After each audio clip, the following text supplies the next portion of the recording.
3 August ago, I was at Trinity Bible College and graduate school, and Dr. Camille Halambiak was the global scholar, visiting global scholar.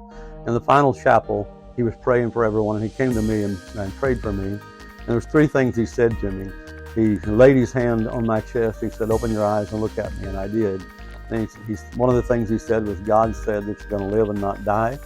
And he said, God's going to raise you up to raise up other people of revival, and that your church is going to be a revival hub and a revival center for the region. And then he began to speak over the life of my daughter and my unborn grandson, that they were going to live and not die, that everything was going to be well. And he didn't know at the time.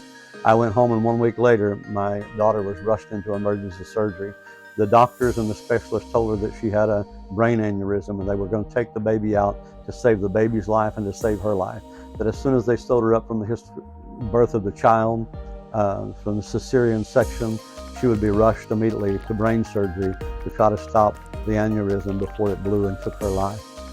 Everybody, thousands of people were praying. Dr. Camille had already prayed ahead of time and declared in faith. Everybody began to pray in the Spirit. Prayer warriors all over the country praying. When they lifted my little grandson out of her body, who was healthy, but only 1 pound and 15 ounces, the pain stopped immediately. Doctors, upon some examination, said, "We were wrong. You don't have to go to surgery. Your life's not in danger." But we know that the power of God changed that situation and stopped it and erased the aneurysm. God's still in the miracle-working business.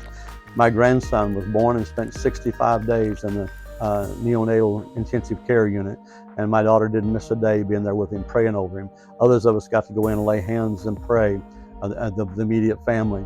Praise and worship music was playing all the time. Doctors said he wouldn't walk. Doctors said he wouldn't talk.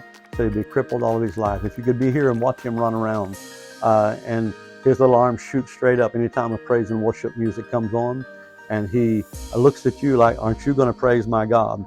Doctors have scans of his brain, and they tell us what should be there and what problems should be. He wasn't supposed to speak.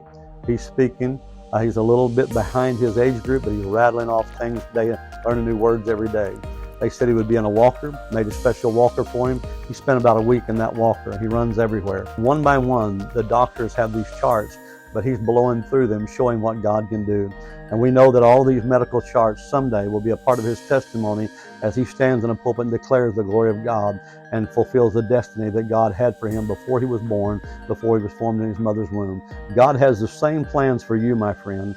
As David said in Psalms 139, verses 13 through 16, God numbered our days and wrote them in his book before we were ever formed in our mother's womb. Like he told Jeremiah, "I've called you from your mother's womb." And my friend, that's for every one of you. Those of you that are under the sound of my voice today, let God grab your heart and throw away the silliness of life and concentrate on God and begin to walk after God and fulfill the destiny that he has created you for, and know the joy that comes with it. The Lord bless you.